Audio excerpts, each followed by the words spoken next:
Well, that was a track off the Push UK album, Future Into the Past, and joining me back on the show, and it's always great to have a previous guest on the show, is vocalist David Saylor. Welcome back to the show.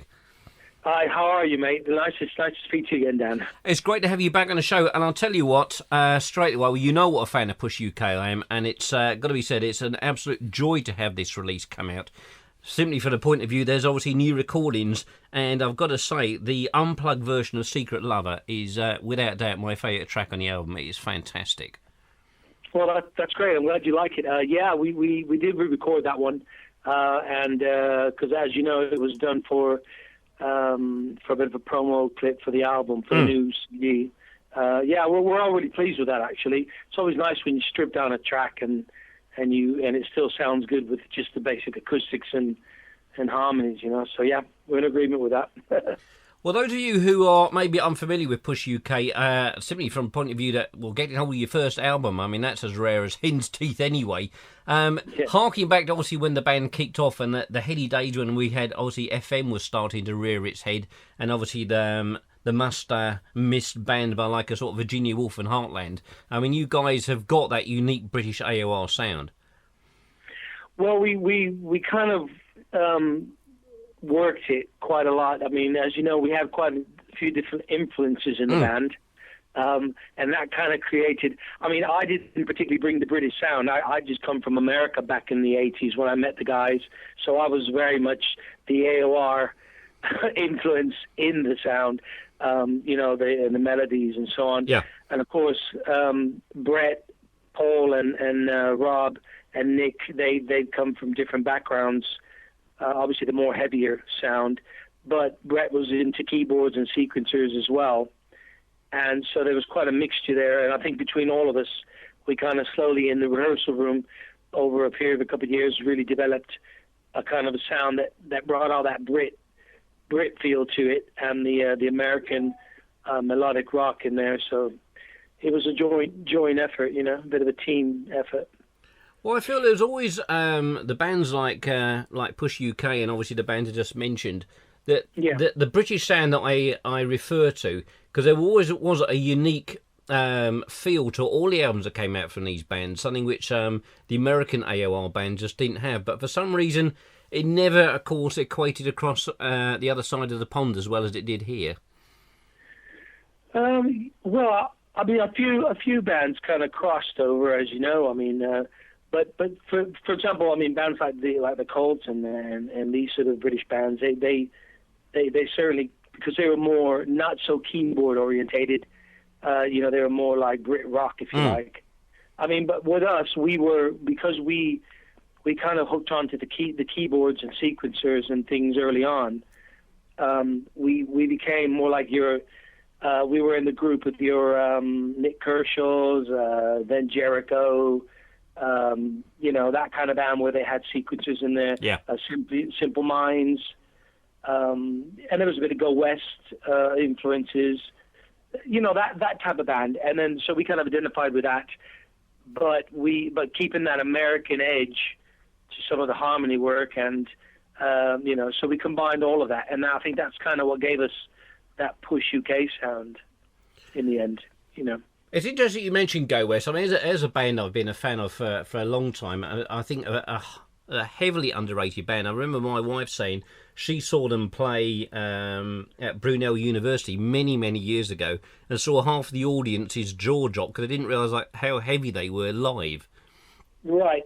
Yeah, well, I think you'll find with a lot of the bands from back in the 80s, the productions were quite slick in the studio, weren't they? Yeah. They were quite polished and keyboard orientated, and you know, a lot of programming. And then live, they always had that punch, because obviously as soon as you hear the guitars live, and it kind of raunched it up a bit. A funny thing happened. There was a band back in the 80s who were friends of ours. They were called Mr. President. I don't know if you remember them, back in Birmingham.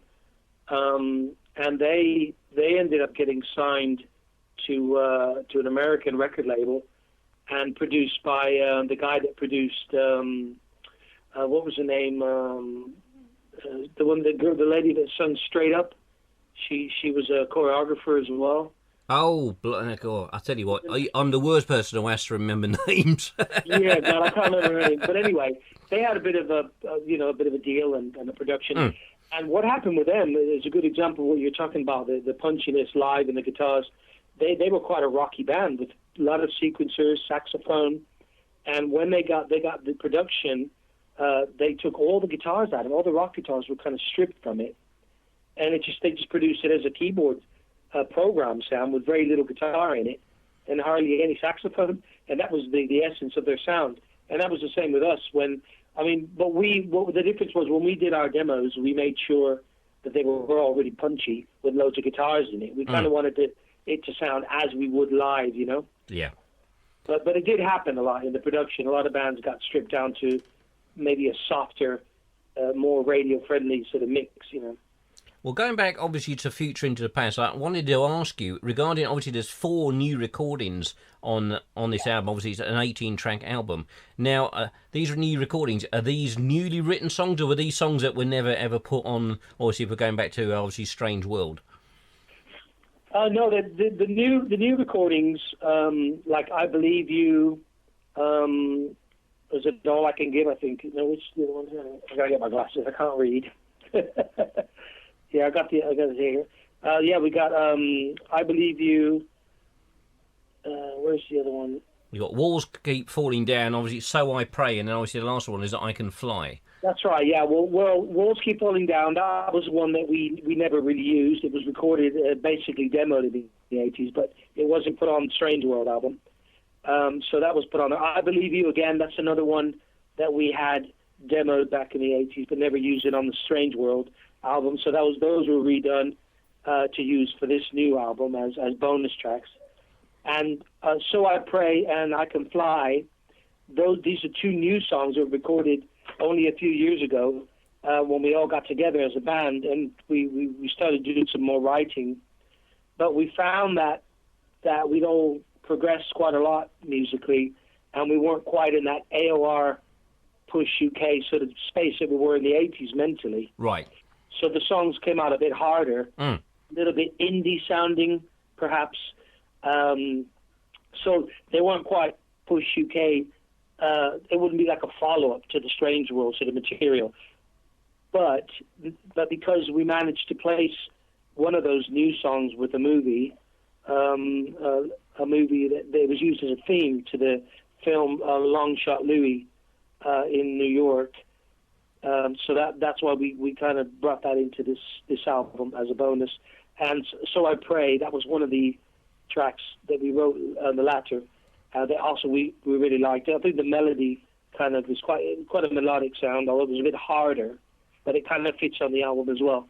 So that's where the 4 new ones came from, to be honest.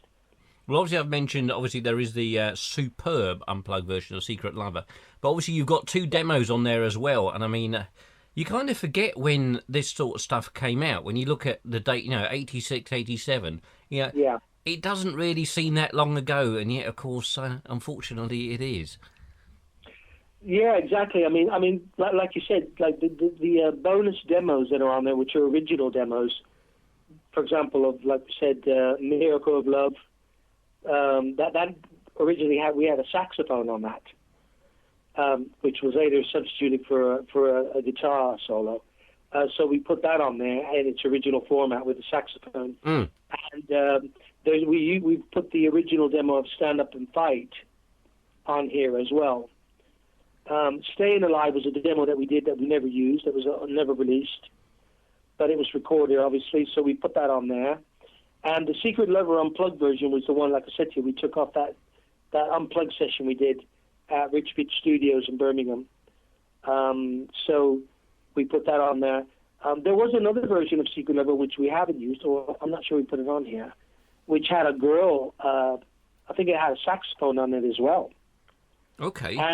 And a girl was doing some ad-libs at the back of it. But we never used that one, I don't think, because we couldn't find a good quality version of it. Well, certainly. Sorry, go on, David. No, that's what I'm just saying. When you dig in the vault, you tend to find things, because we did a lot of recording at the time, so there's loads of songs that we sort of sifted through and discussed with Paul Rudlin at the label, and we all kind of came to the agreement that these would be the best ones to put on, you know. Well, it's got to be said, I mean, Stand Up and Fight was the first track I ever heard from you guys, and to be honest, I can't even remember when I first heard it. I mean, it's actually great hearing the demo again, and it does bring back an awful lot of memories for me. Yeah, did you? Well, you're aware that a lot of our demos were pirated on the radio. Oh, indeed. For a few years, actually. We didn't even know about it, to be honest with you.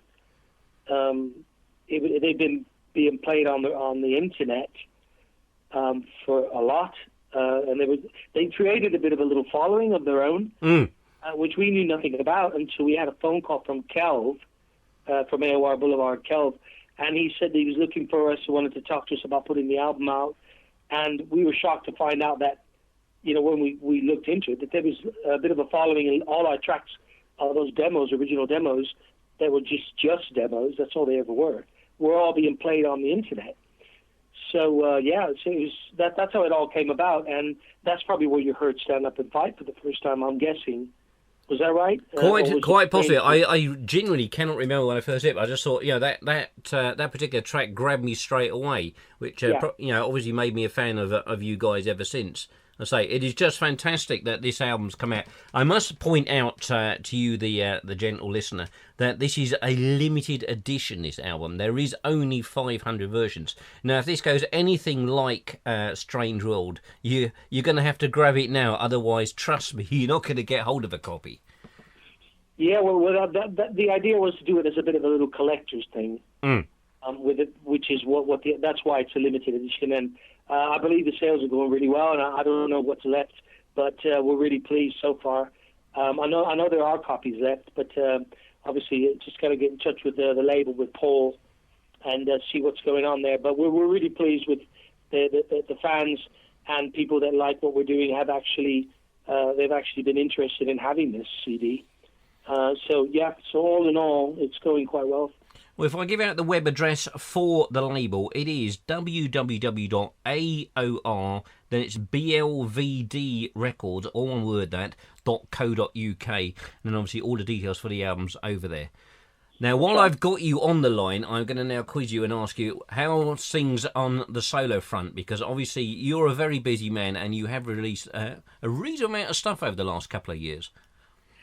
Yeah, I have. I mean, I've kind of released an album a year, actually, because obviously the work I did with Wild Rose, I don't count as my project, because it wasn't. It's nothing to do with me. It's songs that belong to them.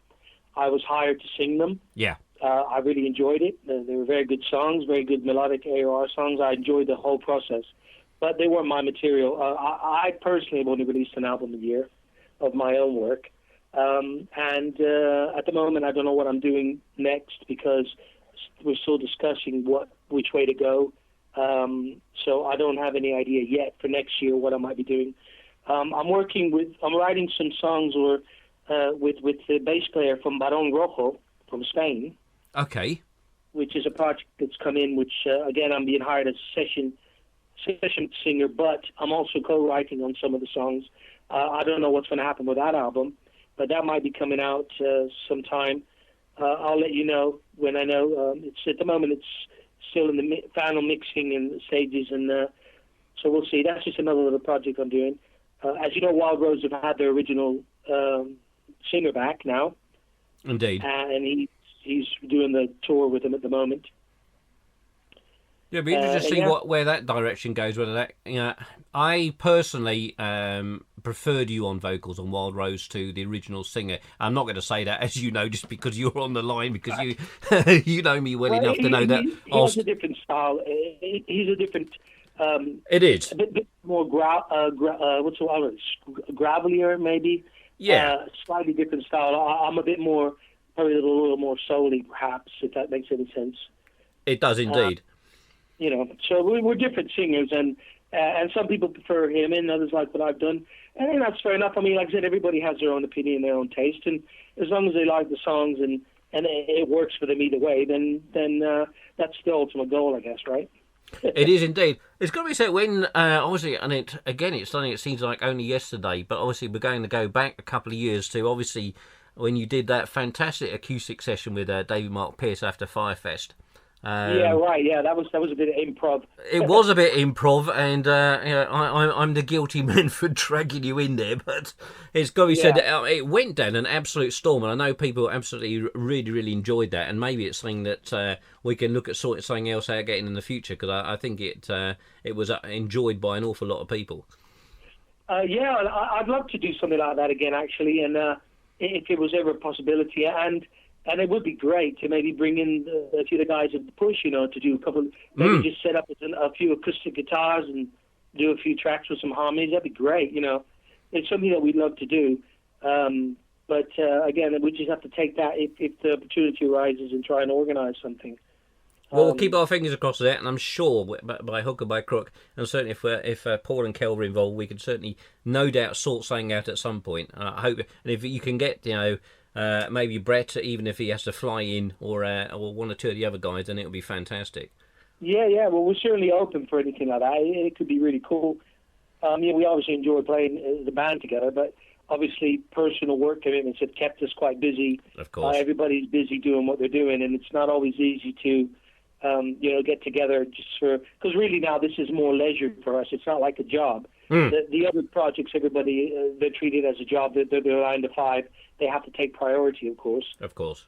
But we still love the opportunity of getting together and writing, or if we could do a little gig, that would be great. I'm sure people will be up for it. Like an unplugged at a radio, or like one of these lounge type gigs, where you show up and like the Radio 1 lounge type concept. Yeah. That sort of thing could be really cool. Or so we are open for it. Well, David, it's been an absolute pleasure chatting to you as always. I say, really, really enjoying the album. It'd be fantastic at some point if sort of the stars sort of aligned, as it were, and you guys in Push UK could maybe get something else, one or two other new tracks out. That'd be really, really good. Yeah, well, you never know. I mean, like I said, we're happy to, certainly really pleased to have had our original masters out with Strange World. That was a real closure for us. It was very therapeutic, because when we left the band, when we split up back in the 80s, it was all that work was left just sitting there on the shelf, and we just kind of forgot about it. We thought, well, it didn't happen. We didn't get the deal, and we just put it away. And then we were so happily surprised when we heard that somebody had found it and wanted to put it out, and that it had been played on the internet. That really did it for us, and it was a really nice moment to have that CD, and I'm glad we do. And to get together and write some new songs was really good as well. We all got back together, and it was like we never left, really. But like I said to you, obviously mentally we were in different places musically. But who knows? We can always write. We're all writers. We write well together, and we use the internet a lot to write as well now. We kind of pass the ideas around, so it's not as difficult as you think, Indeed. A real pleasure, David. I shall no doubt have you back on the show. I'm guessing probably next year when you decide what you're going to do regarding the new album. I'll say good luck with the release on this. Hopefully it will sell out. I'm sure it will, based to say. And obviously the way Strange World disappeared off the shelf. And hopefully, speak to you again next year. Mate, the pleasure's all mine, mate. Hopefully we will speak again. And yeah, thank you. And the fingers crossed that it all goes well. Cheers now. Cheers, mate. Thanks a lot, Dan.